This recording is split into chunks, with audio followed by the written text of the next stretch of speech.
We're going to play a game called Would You Believe, D. Wood. Are you ready? Yeah. Would you believe more cap space means the Cowboys make a huge move? I would not believe that because that's never been Jerry Joe's MO.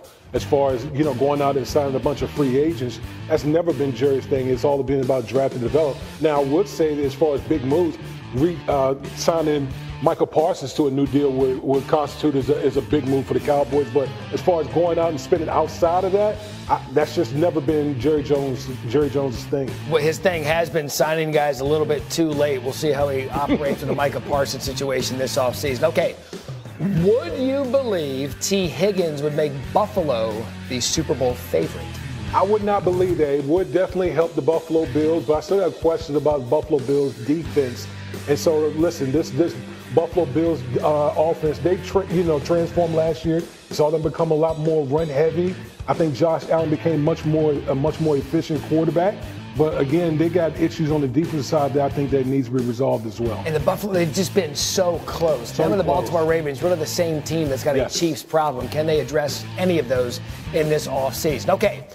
Would you believe Myles Garrett would make the Green Bay Packers, go Pack Go, the biggest threat to Philly in the NFC? I would not believe that. They still got work to do within their own division. I still think the Detroit Lions aren't going anywhere. The Minnesota Vikings are going to have something to say, even with the potential departure of Sam Darnold. So, listen, I'm not sold on Jordan Love. I don't know if the Packers are absolutely sold on Jordan Love with the way they ran the football and the volume in which they ran the football last year. So, even with Myles Garrett, I don't look at them as the team that competes with the Philadelphia Eagles in the NFC. It is interesting. 2 years ago, Bill Barnwell, Jordan Love went on that run towards the end of the season in the playoffs. We're thinking, hey, we're looking at our great next NFC quarterback. But why don't you believe even the Packers are convinced that Jordan Love can carry them to a Super Bowl?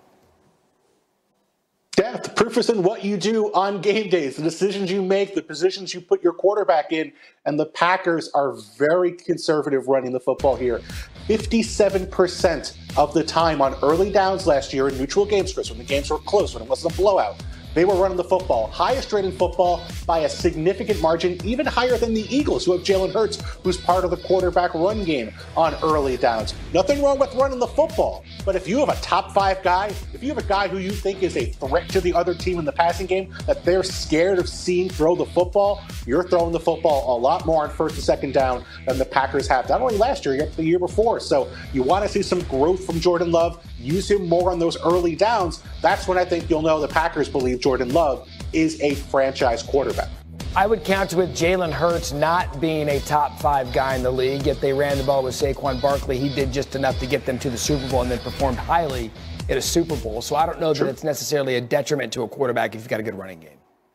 No, it's not. It's not a detriment, but I do think Bill brought up a point. The proof is in the pudding. The fact that in the way in which the volume in which they ran the football and the contract that they paid Jordan Love, I think the Green Bay Packers have some reservation if he's ready right now to be the franchise guy. Darlington, what do you think? I don't necessarily think it's about Jordan Love. It's about the team around him. And I believe that the Packers are convinced Jordan Love is a capable quarterback in a championship game, just as the Eagles did with Jalen Hurts. It's about the foundation that's built around him. And to that, I don't think the Packers are ready for a Super Bowl run yet. Again, you got to build the piece. Everybody always focuses on the quarterbacks. That's just the NFL. But fact of the matter is there's things outside the quarterback that control how long you can go in the postseason. Gentlemen, much more with you throughout the morning. So, Jeff Darlington, if you were Matthew Stafford, would you want to be traded? Matt, no, I would not. Now, I'm not saying it's going to necessarily be all his choice, but you got to remember here, the grass is not always greener. And Matthew Stafford should know that. 12 seasons in Detroit. He played with 4 head coaches, never won a playoff game, got to the playoffs 3 times, ended up getting bounced right away. Goes to the Rams, all of a sudden, Super Bowl year 1. He knows it. Sean McVay is exceptional at coaching Matthew Stafford. Grass isn't always greener. Give Aaron Rodgers a call if you're curious how that could work out. All right, Bill Barnwell, piggyback on Darlington. Is L.A. the best place for Stafford to finish his career? Of course it is. What are the alternatives here? The Giants? The Steelers? The Raiders? I mean, are any of those places going to give you a better offensive coach than Sean McVay, a better receiver than Puka Nacua, a better offensive line, better conditions to throw the football in? Of course not. This is the second highest paid player in the history of the National Football League. Is it worth going to one of those other places for $10 million more a year, maybe? No, it's not. And you mentioned these teams that sound horrid for Matthew Stafford to go to, and quality of life probably better out there for him in the LA area. All right, D. Woody, your time. If you were the 49ers, would you want Brock Purdy as your franchise quarterback? Absolutely. He's a homegrown talent, guy that you drafted in the 7th round.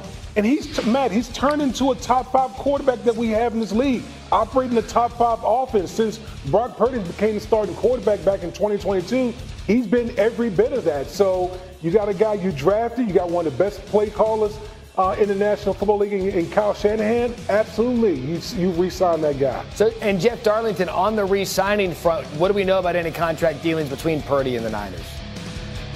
They've made very clear they do not want to slow step this thing. They want to get this deal done. The 49ers have dealt with contract drama each of the past several years with different guys, whether Ayuk or Bosa. They don't want it to happen with Purdy. Easier said than done, though, when you've got a quarterback who's expecting market value between $55, $60 million a year. And you can't argue anything this guy's done since he was drafted last in the NFL and has led them to big heights. You got to keep a franchise quarterback there if you're Purdy to get the deal done. Bill Barnwell, it is your turn for If I Were. And if you were the Steelers, would you want to trade for Jacksonville Jaguars quarterback Trevor Lawrence?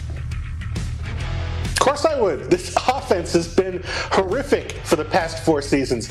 They're 26-5 when this offense scores 20 points or more over the last 4 seasons. Second best win rate in football, tied with the Bills. The problem is they score 20 points at the 4th lowest rate of any offense in football over the last 4 years. I know Trevor Lawrence, maybe not the guy people expected coming out of school, but he is a league average, maybe better than league average quarterback. That's exactly what the Steelers need to start booting more serious competition. Yeah, you tout him coming out of Clemson a few years ago, what they were saying about him, a generational prospect. We haven't seen that just yet. You wonder if it's the surrounding piece. He's got the one playoff win. It was an impressive one at that. But, D. Woody, you feel strongly about this, about the Steelers in particular, about what they should not do this offseason. What is that?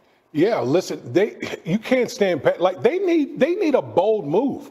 Like the Pittsburgh Steelers, if you look at them offensively, outside of the wide receiver, like they don't have anyone that scares you. Right. You know, Pickens, outside of him, there's no one that scares you.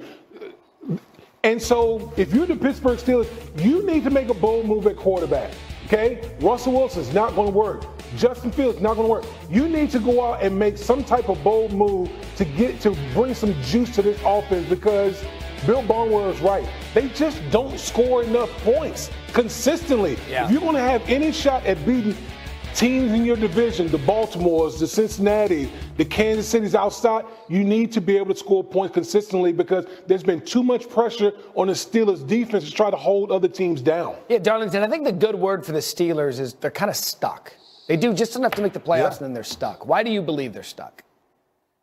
Well, you talk about a bold move. What is that bold move going to be? They're stuck in part because of their own actions. And that's not to say what they did last year wasn't a smart move. It was just a very risk-reward type of move by bringing in Justin Fields and Russell Wilson on one-year deals and saying,